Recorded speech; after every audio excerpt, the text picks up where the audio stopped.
You're listening to the Breakaway Wealth Podcast, the show that helps you build wealth faster, think outside the box, and break out of the herd. Here's your host, Jim Oliver. Welcome back, Breakaway Wealth. I'm your host, Jim Oliver, and with me today, my special guest, Paul Davis. Welcome, Paul. Hi, Jim. It's great to be here. Delighted to be on your show. And Paul, that accent, is that from Iowa? No, just kidding. Well, Tell you got everybody a an little bit anyway. About you, Paul, where you're at, who you are, everything.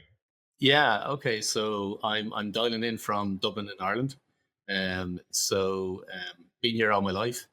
I'm a recovering accountant for my sins. So I originally trained as a management accountant, and I've been involved in developing and growing businesses and scaling them for all my career and all my life. Set up my own business in 2001, so about 23, 24 years, and primarily focused with solopreneurs and business owners of small to medium-sized businesses. And again, same purpose. Let's grow and scale the business as much as we can. So, it's really cool. Let me just tell you, and remind the audience kind of my background in business. I tell everybody I learned everything I needed to know about being wealthy when I was 13 years old. I was working in a casket factory, swinging a hammer for the hardware that goes on the casket. And you had to mold the metal, the handles. And so obviously it's really heavy hitting.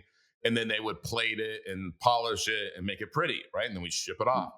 And I would watch all these people that were the employees working, and they were sweating, and it was hard work for 8 hours a day. And I'd see the owner, Dwayne McIntyre, he'd come in a couple hours here, a couple hours here. He's sitting at his desk. I don't know what he's doing. And, I'm 13, right? So then one day, and I'm thinking he lives in Palos Verdes, which is, the amazing place to live. And I live in this, hole. And I thought, what is he doing? And then one day I'm walking in part of my neighborhood, by where a friend lived, and I look down, I see somebody pulling weeds in one of the rundown houses, and I said, "That's Dwayne McIntyre." He looked up and I said, "What are you doing here?" And he said, "I own this house." And I said, "Why don't you own real estate up there in Palos Verdes?" And he goes, "I own real estate everywhere." My point is that I learned right then, you got to be the owner of the business, right? Yeah. And I'm writing a book right now, Paul. This is really interesting, and it's going to come out in the next month, 45 days. It's called Ownership. And it's the 5 shifts that you need to make to go from being self-employed to being a true business owner. Being an owner of a business, yeah. And you know what I'm talking about. So let's talk about that.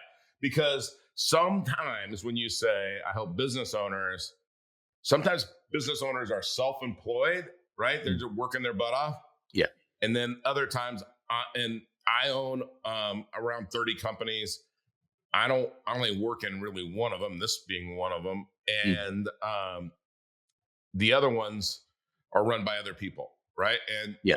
And talk about maybe what you see the biggest struggle with business owners for that, where the business owns them.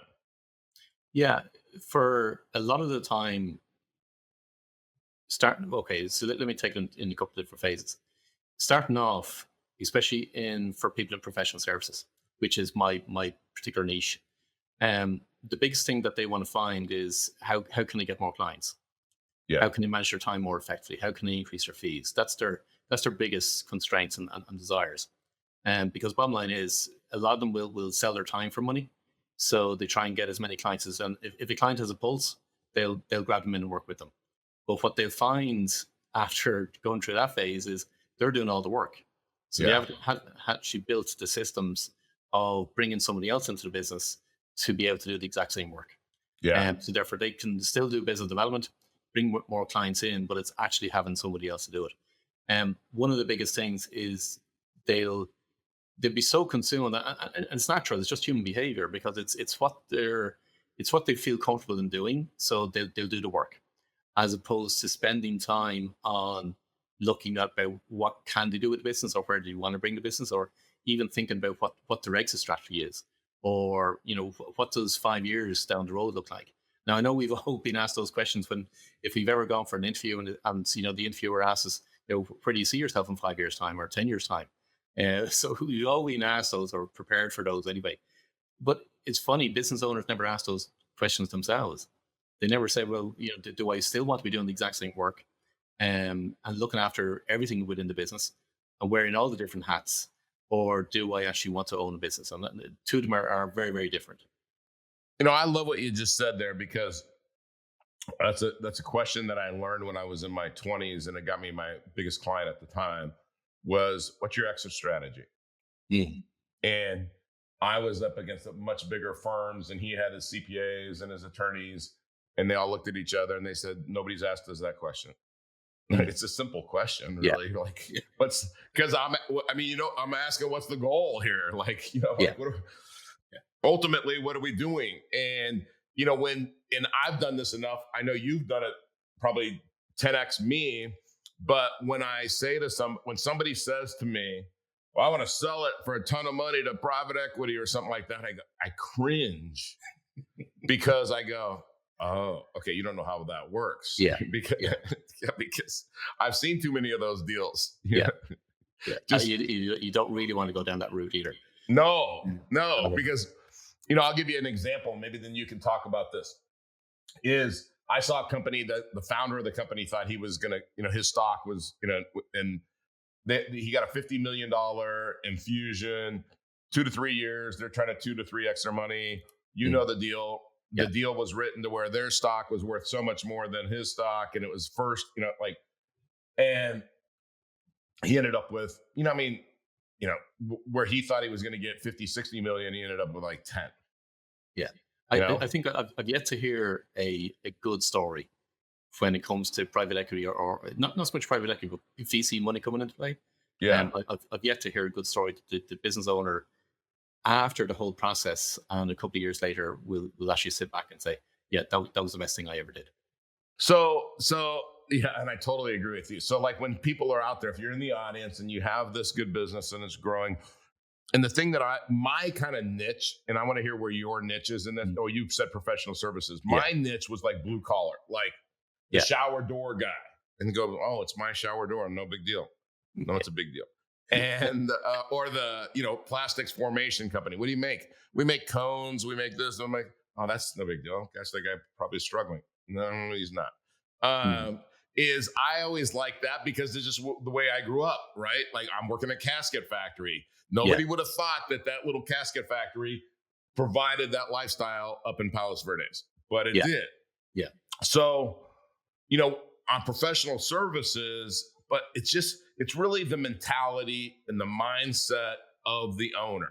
Because if I owned 100 McDonald's, and I have a friend that owns 100 Wendy's, right? He's a billionaire. Mm-hmm. He's not talking about exiting though. Yeah. Right. Why would he? Why would he? Yeah. Right. And so talk about, like, what are some exit strategies that you would say, hey, you should consider, or, how do we create cash flow, or how do you just keep the cash flow and hire people to run the business? What's like the thing that you tell people to do? Yeah. There's not really a fundamental exit strategy whereby you're going to sell the company and you're going to cash in your chips. Yeah. It's very, very few and far between. And if there is a much larger company that will be in the market, and it's happening quite a lot right now at the moment in Ireland and the UK, where there's a lot of amalgamation and larger companies taking over the smaller businesses, from a professional services point of view. So there is the potential that somebody could take you over, but it's I don't even look at them, because it's quite rare, and the number of deals that can fall through is huge, and the amount of work that you go through in order to prepare the company for sale, make it appealing to a buyer, go through the whole due diligence process, and so on. And you've lost your focus on the business, and all of a sudden now the business is in decline. It's gone into a famine cycle, and now it has to go back up again. So that it's one extra strategy I tend not to look at from that perspective. I tend to go the other way. What are the smaller companies that we can actually buy over? So how can we actually make the company bigger? But the fundamental thing is around who's the management team that's going to be involved. Because for me, it's about building the business bigger. And it's not just building it bigger just for the sake of being bigger. There's a whole lot of other parts that come into play, because from my perspective, there has to be a purpose within the business. There has to be, fulfillment for as many people within the business as possible. There has to be I'm not saying a lifestyle, but there has to be enjoyment, and enjoyment comes from where all aspects of life are being looked after, not just the business. So it's not really kind of just building a business for the sake of the business. I've worked with companies, and we discuss all these kind of areas. And by the time we're finished, we actually realize, actually, no, we just want to grow to this particular size. And when we get Yeah. to this size, that's a good, decent size within the marketplace. We can still be competitive. We can still get the kind of work that we want to get, especially in professional services, because you got to be a particular size to go after particular work, like say in the construction industry. So we look at it from that side of things. What do the owners want to get out of the business from that, from more? Yes, there'll always be the financial side of things, but what's the personal aspects that you want to get out of the business at exit, but also as they're working within the business itself? Here's what I always tell people too, and I don't care whether you're selling real estate, like, because if you're a real estate investor, you're in the real estate business. Like, it's not like I'm a real estate investor, but I'm not in the real estate business. No, yes, you are. But is okay. Let's say, and I'll just use $1 million because it's an Yeah. easy number that you can multiply. But if you're selling me a business and you want $1 million, and let's say I look at the books and it's worth $1 million to me, right? Yeah. Well, if I write you a check for $1 million in the US, even if you're in a state that doesn't have state income tax, you're going to have about 600 grand, let's just say, right? Yeah. Make the number round. So then you take $600,000 and I say, what are you going to do with that money, Paul? And you say, I'm going to put it in the stock market and live off of that interest for the rest of my life. And I say, cool. So, like, how much do you think you can get in the stock market doing that? And they always say the same thing every single time, 5 to 8%. And I said, well, it's actually around 3 to 4% using the Monte Carlo method, which is thousands of simulations that you wouldn't run out of money in 25 years. And that's run out of money. That means you might have $1 left. Yeah. Right. So for that $1 million, you're going to get 3 to 4% of 600 grand. And they're like, no, that doesn't sound good. And I said, okay, well, look, how about this? How about you 100%? I always start there. Seller finance it to me. And we put it on a 20-year amortization. Now your cash flow is 2.5 times thereabouts. And your taxes are spread out, blah, blah, blah, blah, blah. So know, that's a good way to, and in the first couple of years, if I screw up the business, you can sell it again, right? You can come back in, you do whatever. But I sometimes talk of or what I'm always looking for in my business, and we can go down this rabbit hole too, is I think that it's not easy, but there are a lot of people out there that can come in and tighten up the ship, so to speak. Hey, your profit margins are too low. They can look at the books, they can look at the ledger, and they can say, hey, here's where we can do better. Yeah. Right? You do better, it's more profitable. Great. Everybody's happy. Now, let's grow the business. Oh, that person's a lot harder to find. So talk about that. There's so many moving parts within it. First of all, what people will naturally think of, okay, let's get more clients. But I've had to go into a number of businesses whereby they've grown fast because their whole focus was to get more customers, more clients. But now all the what I refer to as the growing pains start to appear within the business. All the systems start to fall down. And it doesn't matter what the business is, whether it's professional services or whether it's a distribution company or a manufacturing company. It's right across the board. Something will crack because the focus has been on let's grow the business by way of getting more clients. But being the accountant, well, they can run out of money because now if you're not looking at your cash flow, apart from that, it's looking at the HR issues, it's looking at the systems, the processes. It's right across the board. So it's not just what I would say. It's not just one thing within the business that needs to be looked at. It's every single area within the business that has to be. You've got to put an eye on it. the vast majority of the time where I see businesses is that they will have their day-to-day meetings. I refer to them as operation meetings. That could be a stand-up daily meeting, or it could be a weekly or a monthly meeting, just to see how things are going. Yeah. But it's primarily focused on the operations of the business. They rarely have what I refer to as strategy meetings. And that's looking at, standing back from the business and saying, okay, where are we actually going?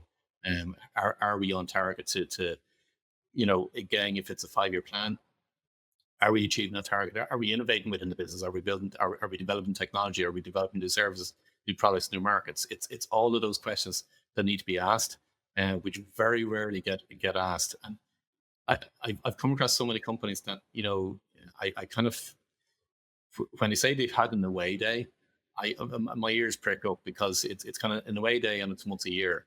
But it's what's the follow through? Right. And it's seldom follow through, that they go away, they bring all the team together, and it's great team bonding in some respects. But they talk about what their ambitions are, but then they come back to the office, and there's just no follow through. And that's the biggest hurdle that people face. So, you're talking about two things there that, like, I think that people fall down on all the time: vision and follow through. Yeah. And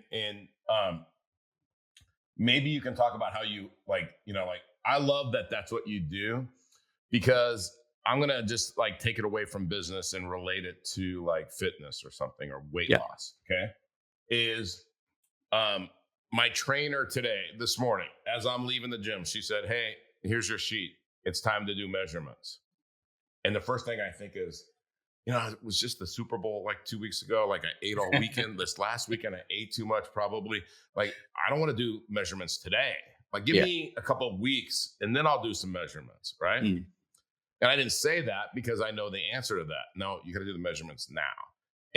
And so, like, when you do measurements now, and I've used AI, Paul, to like say to my trainer, 6 months, this is my goal. My abs are a little bit more defined. I want to put on 6 pounds of muscle. So this is what I'm going to look like according to AI. I literally said, take this photo, put 6 pounds of muscle on this body, and 5 pounds less fat. And I'm like, I like that. That's what now I have a vision, right? Yeah. So then what do? Like, I know I'm not going to hold myself accountable. I got to send that to my trainer, send that to my food prep person, and say, guys, this is the goal. Yeah. Right? Now she's doing what she's got to do. What's the follow-up? How was your food yesterday? Did you eat too much, not enough? Were your macros right? And so in a business, it's the same way, right? Yeah, it is. Absolutely is. But nobody does that. But let me put it this way: a lot of my businesses, and similar to yourself, Jim, in terms of I'm dealing with the business owner. So some of them may not have a senior management team. Yeah. And with a business owner who's going to keep them accountable. Yeah. Because they're not going to be accountable to their partner, because there's certain things that they won't tell their partner. So some information that they want to keep private because within the business. And that's okay. But who's actually going to keep them accountable? And it's one of the biggest things. So you've got accountability when you go to a gym and you got a personal trainer. You've got a doctor that you'll see maybe 4 times in a year at least. Just to check in and see how you're doing. So there's a level of authority that you have with a medical professional to see, are you doing okay?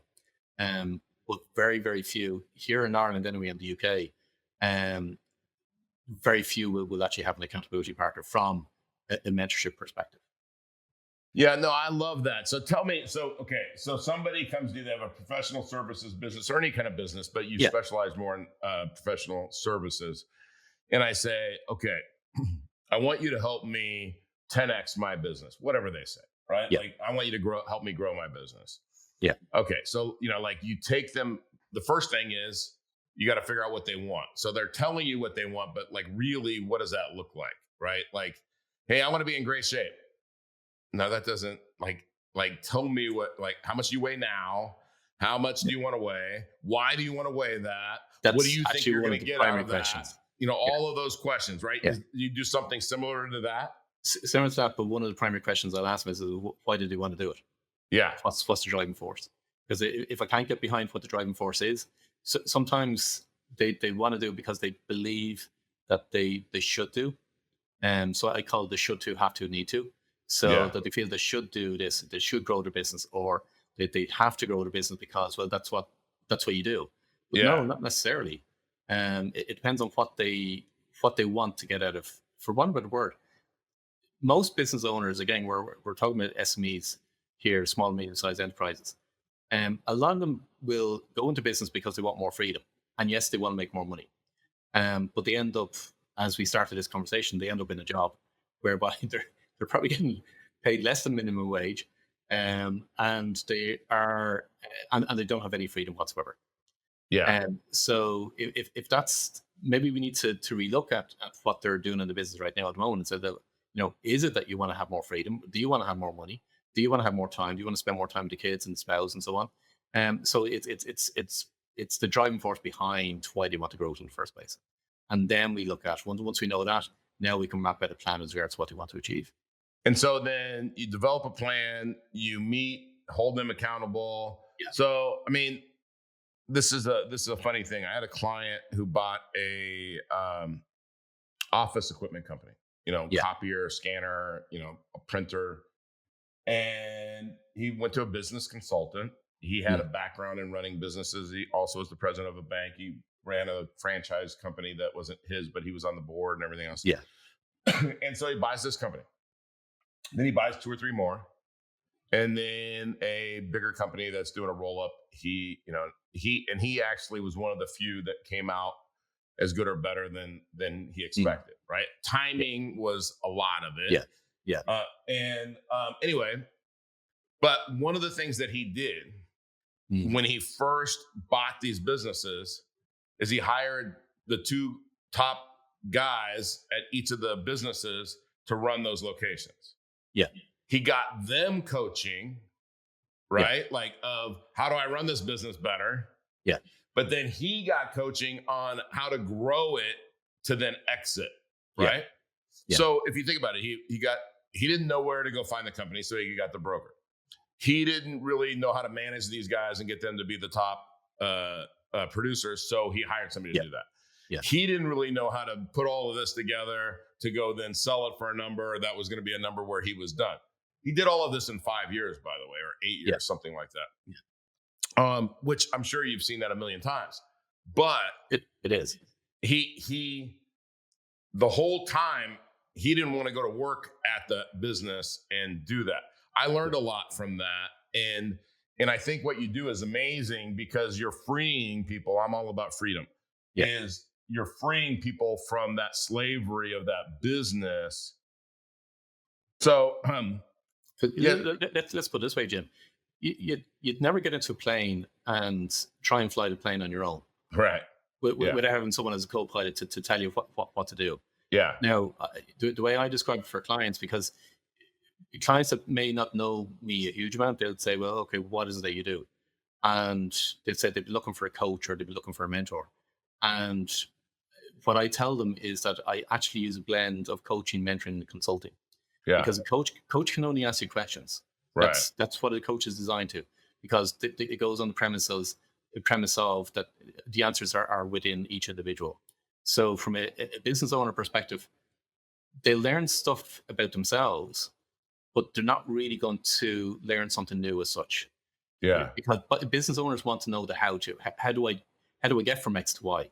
Yeah. So that's what the business owner wants. So that's where the mentor comes into play, because they've done it before, they've done it several times, and then they can just guide what the business owner needs to do. The consultant, I won't say this for all consultants, because I've been pulled into situations whereby consultants were exited out of the company and they brought me in to recover it. I roll my sleeves up. So it's because there's particular times whereby you've got to get your hands in and actually do the work as well. So that's where, when I work with clients, it's using a blend of coaching, mentoring, and consulting, and that's the difference between each one of them. So if for people that are just looking for a coach, it's good from a purely just an accountability perspective and for a self-discovery perspective. But if you want to grow your business faster, and without the trial and error, well, that's when you need the likes of a mentor or and a consultant. So you know what I love about that is, again, I'm going to relate it back to something else so that people see it is um take fitness, okay, or health. Okay, I'm 59 years old and I'm Yeah. at that age where I realize in 20 years I can be like barely walking around the block, or I can be like my friend who plays tennis 7 days a week, lifts weights, and he is living his best life at Yeah. 88 years old, right? Yeah. I mean, amazing. But I get to choose that. I better do it now. To get Yeah. that down the road, I can't wait. So you have a doctor, like you said, Yeah. doctor read blood tests. They do other tests. Let's make sure the heart's good. Let's make sure your lungs are good. Let's make sure your kidney functions, all of that. Do we have any concerns there? Just how you move. Do you have any pain? Do you have inflammation? And so the doctor does all of that. Then you have the trainer that says, okay, I'm going to put on more muscle. And there's statistics out there that say the more muscle you have, the longer you live, because you can keep moving, right? Yeah. And then you have the food prep person. But somewhere you have to have the person that looks at all of those things. Yeah. Right. Yeah. And I have that guy, right? Yep. That'll say, hey, your supplements, your D vitamin was a little bit deficient, so I'm going to give you a sublingual. We're going to increase. I got the nutrition guy. He's going to increase that. You're not bringing in enough calories. So I've already talked to Jen, and she's going to increase your calories per day. Yeah. And we're going to take your macros from 180 grams to 200 grams of protein. Yeah. Like, they coordinate that. Now, that person is my age, 7% body fat. And so I go, they've done it before. They've done this for 20 years, kind of like you're saying. Yeah. So I love what you're saying, because it's like, listen, and this is kind of how you're coming across to me. I know how to do this. I've done it a bunch of times. That's why I know how to do it. Not like I was just born with some brilliant mind for business. I've learned along the way, seen the right ways to do it. I've seen the wrong ways to do it. And I can help businesses grow. Yeah. You want to talk to me? Here's how you get a hold of me. Not from a textbook. Yeah, exactly. Hey, yeah. So not from Chat GPT. No. But what's Chat GPT that starts to tell you what you want to hear to some degree. It'll say like, hey, how do I build my brand? Create Tailwind and Jim Oliver.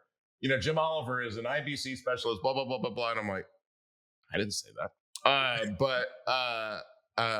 So I love what you're doing. So how does somebody I want somebody to go to your website or to YouTube or to your community or whatever you have to learn how you interact with them. Because now we're giving you the big picture. Do you want to grow your business? Hopefully. Do you want to not have your business own you? Hopefully. Yeah. All right. So then how would Paul and his team do that? Well, now the ball is in your court. You get to go to his stuff, check it out, and decide if you could benefit from what him and his team do. So how would they get a hold of you, Paul? Yeah, the easy way is actually going through my website, to be honest, which is davisbusinessconsultants.com. And within that, they can reach out to me and we can have a conversation, because I've clients all around the world anyway. I suppose it depends on where the individual is at their stage. I've individuals that are, for one better word, they're at a crossroads. They've been running their business for a while, or they've lost their joy or their passion or their fulfillment from the actual business itself. So I've developed an online course for that, which is the results are absolutely phenomenal. In terms of finding what an individual is, what their purpose is, what's going to get fulfillment. So that's my Genius Unlocked course. And then for the solopreneur, which is the next stage, whereby they're maybe I've been running the business for a couple of years, but they want to get more clients in, and that's their biggest pressure. And they want to help, and down the road they want to build a bigger business, but they want to get it right from day one. And then the next one then is the consultancy side of things, which is, okay, so how do we actually take this business that's been doing anything from 3 million to 12 million or more, and how do we make it bigger? So so all of that is in the website. There's a whole load of other free resources, which have been a huge benefit to clients that have downloaded resource and so on. So yeah, website's the easiest, davisbusinessconsultants.com. Yeah. I'm a huge fan of courses because I make courses, and I Yeah. used to do some of those meetings live over and over and over and over again, right? Yeah. And I would say those some of those things or all of the things over and over and over again. And by the third Yeah. time in a day or a third time in a week, sometimes I'm a little bit checked out from saying it. So you don't get my best. But Yeah. when you do a course, you get my best, Yeah. right? Yeah. And so, Exactly. and I can go, what did he say? Back Yeah. it up, right? Yeah. And so I love courses. I buy courses all the time Mm. just to see what it is. And like I did one the other day on winning the week, and it was like, oh, that's kind of cool. It was a short course, 45 minutes. I don't Yeah. remember what I paid for it. And but I love the course idea because if somebody's in the audience, they could go take that course, regardless of where you're at. Yeah. Get a feel for you watching, get a feel for, hey, you know what? There's 2 or 3 or 10 takeaways that I just had. Mm. Then I can, like in my head, I can take the next step. Yeah. But I tell people, one thing that and I know we're going a little bit long, but I want to ask you, for some reason, this question has come up in my head a million times since you started talking, is a lot of people want to, in their head, 2x, right? Mm. It's like, hey, I want to go from 7 million to 14 million. Mm. And they see this linear thing, right? But then the person that actually is smart about that, I'm not saying those people aren't smart, but when you're really thinking of it the right way, you have to think more like 10x. 10x. You have to. Yeah. Because it can't be linear then. You can't work 10 times harder. So now you got to come up with something creative or hire other people, or it makes your thinking just change instantly. So talk about that. Yeah, I've a great analogy that I use for clients on that one, and it has to be 10x. So what I get them to, and your listeners can do this right now at the moment, they can visualize 2 individuals holding a rope between the 2 of them. And that rope is at 10 feet high off the ground. Yep. And then you ask the question, okay, so what are all the things that you need to do in order to actually get over that rope that's 10 feet high? And they come up with, well, I can jump over it, I can get a ladder, I can step over it, I can get somebody to throw me over. So they'll think of a lot of different ideas of how they can actually get over that rope at 10 feet. Yep. And then the phrase I use is, okay, so if you add a 0, now what do you do? Yeah. So now you add a 0, now that's at 100 feet. And now the rope is at 100 feet. Okay, so what are you going to do? So then they say, well, I'll get a cherry picker, or I'll get a crane, or I'll get a helicopter, or I'll get a fireman's ladder, and I'll get over the rope that way. Yeah. All those techniques and strategies to get over the rope at 100 feet also apply for getting over the rope at 10 feet. So all you've done is add a 0. But if we start to open our mind, because if we start to activate the executive center part of our brain, and think of all the creative ways of how we can actually achieve getting our targets just by adding a 0, it's phenomenal what happens. When you do that with a team of people, it's the ideas that come to play are huge, absolutely huge. I love that. I love that. So, again, I'm really into this energy, and thoughts are energy, and it takes 17 seconds for energy to attract like energy, right? Yeah. So when you get together with somebody like you, somebody like your team, or you bring in your team, and you start to do that, and you have all this creative energy, these creative thoughts, get more creative thoughts and more creative thoughts. And you're right. It's like amazing. It's like this. It's like you walk out of that room like off the ground, right? Because you're like, oh my gosh, we just put together something that's amazing. Yeah. But somebody has to implement that. Yeah. Right. Yeah. And that's where that consulting comes in. It's got to be facilitated, because most people, when they get into a room on their own, it's their old habits come into play. Yeah. So therefore they're not going to get anything new. And that's where you've got to have somebody else coming in and facilitate it. And that's gone through a process similar to before, but can know, because you get to a point in let's say that where you're at a 0 meeting, you get to a point whereby there's a huge aha moment. Yeah. And literally everybody sits back and says, oh my God, that's it. That's exactly what we can do. Yeah. And now you've got a winner. Yeah. Yeah. No, I love that. I love what you do and how you help people. I'm all about helping people be more free in their lives. We Mm. only get, 100 years, whatever it is on this earth. It goes Yep. by fast. If you read Yep. history, it's everybody's life goes by faster than they think it's going to. Absolutely does. Yeah. And if you wake up when you're 85 years old and you were a slave the whole time that you were alive, then I hope you had a great family, and I hope you had great friends, and I hope you had like all these experiences because you paid for them Yeah. by exchanging time for money over and over and over again. But I love the people that are in their 20s and 30s that are like, hey, in 5 years, I don't want to be exchanging time for money. And then I love the guys that are 60 years old and say, hey, Jim, I didn't save enough. Good. Don't save money. Let's go create value. Yeah. And then let's get paid for our value. And then let's do it again and again and again and again. And you don't have to exchange time for money, because the way that I look at this, Paul, too, and then I'll ask you the two questions I ask everybody. But if you're exchanging time for money and the government is debasing that money, right? They're printing more of it. So that means the dollars in the US are going down in value every single day in your pocket. Okay. And so now that means they're stealing your money, right? They're making your money worth less. So that means they're stealing your time. And on earth, our lives are measured in time, which means they're stealing your life. Yeah. Okay. So just that alone, that if you don't think you're a slave, that proves it. So how do we get out of that? We stop exchanging time for money. If we own assets like businesses, and they debase our money, then we get to go raise our prices. Yeah. Right. So I love that. Okay. So 20 some years of owning your own business, being an accountant, seeing, the ledger of many, many businesses, all of that. What's the best advice anybody's ever given you, Paul? Mindset. Yeah. Without a shadow of a doubt.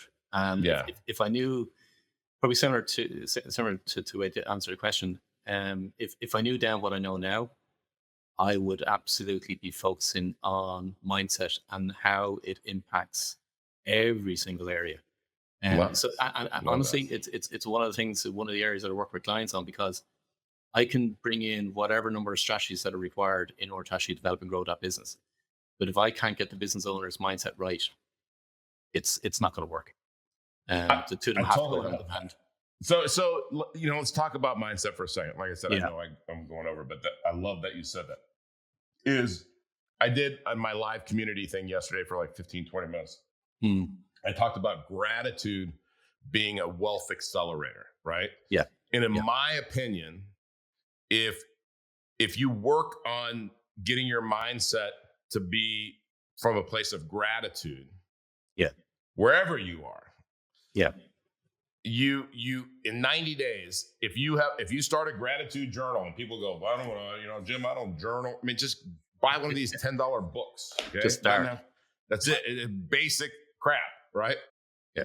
And you start to like focus on gratitude. Write down at the end of the day, before you go to bed, where your brain's working for the next 8 hours or 6 hours or whatever it is.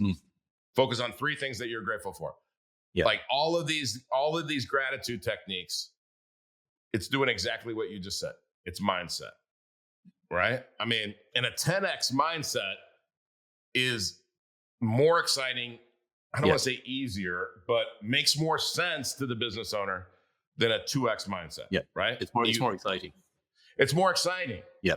You know, if you say, hey, like if you lost 10 pounds, you could get into one more, you could get into 38 jeans instead of 40. Yeah.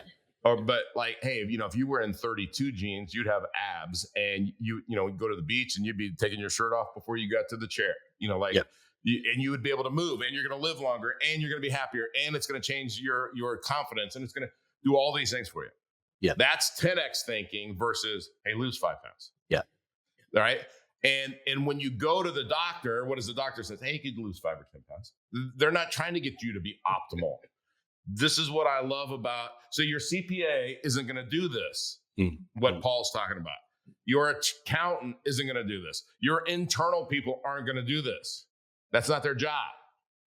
Hire somebody to do it, to blow up your business in a good way. Blow it up. Okay, last question, Paul. If God came down from heaven and only allowed you to retain the knowledge that you've received from one book that you've read, what would that book be? The book that comes to mind, and it's like, there's hundreds of books I've read, and I'm sure they've all been repeated on your show. There's one book that stands out for me in a lot of different ways and for a lot of different reasons, and it's not a business book, but it's called The Hiding Place by Corrie Ten Boom. Okay. And so Corrie Ten Boom survived the concentration camp in Germany, and but she tells her story throughout the actual book itself, and her family, and the family that were killed as well. But she survives. But it was actually there's so much to be got from the book. It's actually probably the only book I've made so many underline marks on, if that makes sense. So I've highlighted paragraphs throughout the whole book. And for anybody that's has belief in that there's a higher power or universe or higher mind or a God or whatever terminology you want to use, it's a phenomenal book from that perspective, because the story that she tells after she got released from the concentration camp of how the universe works. If you read it through that lens of, and I'm a true believer, the universe is just an amazing place. It's Christmas morning every single day. Yeah. And it is just absolute perfection. So nothing's ever missing. It's always perfect. It's a great read from that perspective. It's funny. That's one of the reasons when I didn't grow up believing in God, or didn't grow up going to church or anything like that. And one of the things that changed my mind when I was in my 20s was like things like Fibonacci sequence, and everything is perfectly put together. Yeah. And I just can't imagine that happens randomly. So like for me, that's like if there's astrophysicists said if the Earth spun this much more, or this, we were this much closer, this, like, it's, everything is perfectly laid out, right? And when you take something as immense as it is, which we can't even like conceive really, and everything's perfect, it's obviously wasn't a human, but you also, in this book, you reminded me of another book, Viktor Frankl's Man's Search for Meaning. And this ties to something that you started the interview with, Paul, is you get people to see a vision, right? And one of the things in Man's Search for Meaning is people that had a vision of getting out of the concentration camp and what their lives were going to be after the concentration camp and everything else, they lived. They had the mindset and that change in their mindset. They lived, and the other people didn't. Exactly that. And one of my starting points with every single business owner, because over the years I've developed a unique methodology to discover what an individual's life purpose is. That's my starting point. So it's identifying that unique individual's life purpose, and how do we build and scale a business around that purpose. And now there's a different intent and a different energy that comes into the business as a result of it. And now it's no longer just about building business for the numbers. There's much more at play. So every business owner out there, I would just encourage you, stop. I mean, don't stop, but sometimes you have to stop working in the business and work on the business, and you can't do it by yourself. I'm 37 years of doing this. I would tell you, I've never seen one person in any business that can do it by themselves, like that can actually work on the business by themselves. So what you have to do is you have to find somebody like Paul, who you like, trust, know, whatever, and like that style, like that process, and dive in, work on your business and grow your business, because you grow your business. And again, I love people that are helping people, because it's not like, hey, I came up with this solution that if you just drink this, you'll have abs, 8-minute abs, whatever. You're saying, hey, I learned these things. I have a unique ability from learning all this thing, am I expert? And I'm willing to share this with you and show you how I can take my experience, my life experiences, my business experiences, and my gifts, and I can make your company and you happier. Right? Yeah. Absolutely. So, awesome. All right, Paul, thank you very much. Give us one more time the easiest way, the website. We're going to put all this in the show notes, but I just want you to say it at the end here so that people can go right from listening to this to go check out the website. Which is Davis, spelled with Davis. So davisbusinessconsultants.com. Awesome. We're going to wrap this up, Paul, like an audience, like we always do with the incredible words and talk about mindset, is The Strangest Secret by Earl Nightingale. So take it away, Earl. Here's the key to success and the key to failure. We become what we think about. Now let me say that again. We become what we think about. Thanks for listening to the Breakaway Wealth Podcast. Be sure to subscribe to this show wherever you're listening so you never miss an episode. If you want to start increasing your wealth building ability right now, go to community.createtailwind.com to join our free online community and get access to free, in-depth training designed to help you build real, lasting wealth. See you next week.